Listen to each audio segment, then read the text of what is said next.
RDO పరిధిలోనే సాదా బైనామాకు పరిష్కారం. కొన్న వ్యక్తి తప్పు చేశారని తేలితే క్రిమినల్ కేసులు, విక్రయించిన వ్యక్తి అఫిడవిట్ ఇవ్వాల్సిందే. సాదా బైనామా అమలుకు నూతన మార్గదర్శకాలు, నేడు రేపు ఉత్తర్వులు అంటూ చూస్తున్నాం. సో సాదా బైనామాకు సంబంధించినటువంటి కీలకమైనటువంటి విషయాలు బయటకు వస్తున్నాయి. సో దాని గురించి కొంత డీటెయిల్ గా మనం మాట్లాడుకోవాల్సిన అవసరం అయితే ఉంది. రాష్ట్ర ప్రభుత్వం నూతన మార్గదర్శకాలు రూపొందించింది. భూభారత్ నిబంధనలో స్వల్పంగా సవరణలు చేస్తూ ఈ మార్గదర్శకాలను సిద్ధం చేసింది. ఇందుకు సంబంధించినటువంటి విధి విధానాలు ఖరారు చేస్తూ నేడో రేపు ఉత్తర్వులు వెలువడినాయి. భూభారతి చట్టం నిబంధన 3 సెక్షన్ 3కి సవరణ చేయడం, ఆర్డీఓ పరిధిలోని సమస్య పరిష్కారం, విక్రయదారు నుంచి అఫిడవిట్ తప్పనిసరి చేయడం, కొనుగోలు చేసిన వ్యక్తి తప్పుడు సమాచారం ఇస్తే క్రిమినల్ కేసులతో పాటు ప్రభుత్వానికి చెల్లించిన ఫీజులు నిలిపివేయడం వంటి పలు అంశాలు కొత్త మార్గదర్శకాలు చేర్చినట్లు తెలిసింది.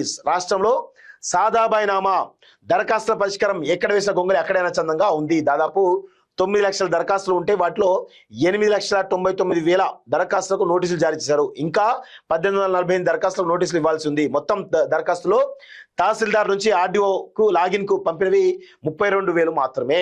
సో ఇందులో కేవలం 5,200 దరఖాస్తులు ఆమోదించగా 26,000 అపరిష్కృతంగా ఉన్నాయి.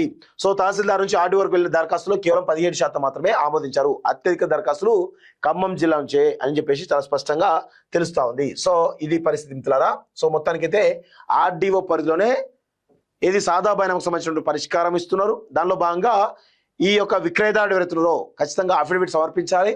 లేదు అది కొంత ఫేక్ అని తెలిస్తే క్రిమినల్ చర్యలు కూడా, కేసులు పెట్టే అవకాశం కూడా ఉందని చాలా స్పష్టంగా రాష్ట్ర ప్రభుత్వం చెప్తా ఉంది. సో ఇదొక పరిస్థితి.